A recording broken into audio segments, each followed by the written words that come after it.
कृष्ण कन्हैया को कहते हैं लड्डू गोपाल। कैसे पड़ा ये नाम, इसके पीछे है ये कहानी। ये कहानी जुड़ी है भक्त कुंभनदास से। उन्होंने पहली बार कहा भगवान को लड्डू गोपाल। आगरा ब्रज भूमि में बहुत समय पहले श्री कृष्ण के परम भक्त रहते थे कुंभनदास जी। उनका एक पुत्र था रघुनंदन। कुंभनदास जी के पास बांसुरी बजाते हुए श्री कृष्ण जी का एक विग्रह था। वे हर समय प्रभु भक्ति में लीन रहते और पूरे नियम से श्री कृष्ण की सेवा करते। वे उन्हें छोड़कर कहीं नहीं जाते थे, जिससे उनकी सेवा में कोई विघ्न ना हो। एक दिन वृंदावन से उनके लिए भागवत कथा करने का न्योता आया।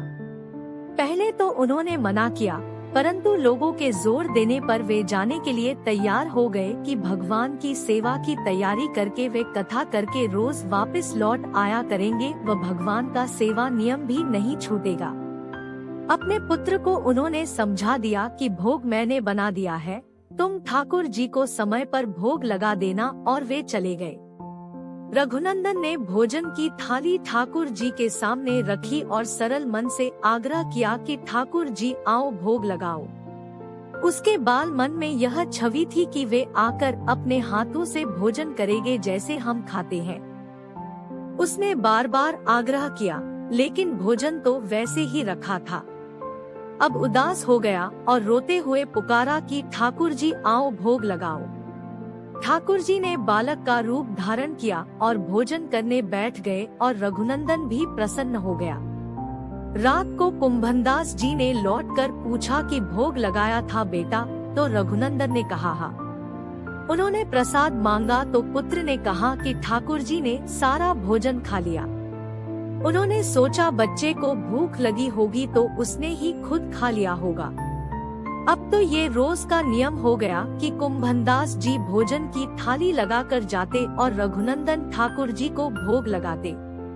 जब प्रसाद मांगते तो एक ही जवाब मिलता कि सारा भोजन उन्होंने खा लिया। कुंभनदास जी को अब लगने लगा कि पुत्र झूठ बोलने लगा है, लेकिन क्यों? उन्होंने उस दिन लड्डू बनाकर थाली में सजा दिए और छुप कर देखने लगे कि बच्चा क्या करता है। रघुनंदन ने रोज की तरह ही ठाकुर जी को पुकारा तो ठाकुर जी बालक के रूप में प्रकट होकर लड्डू खाने लगे। यह देखकर कुंभनदास जी दौड़ते हुए आए और प्रभु के चरणों में गिरकर विनती करने लगे।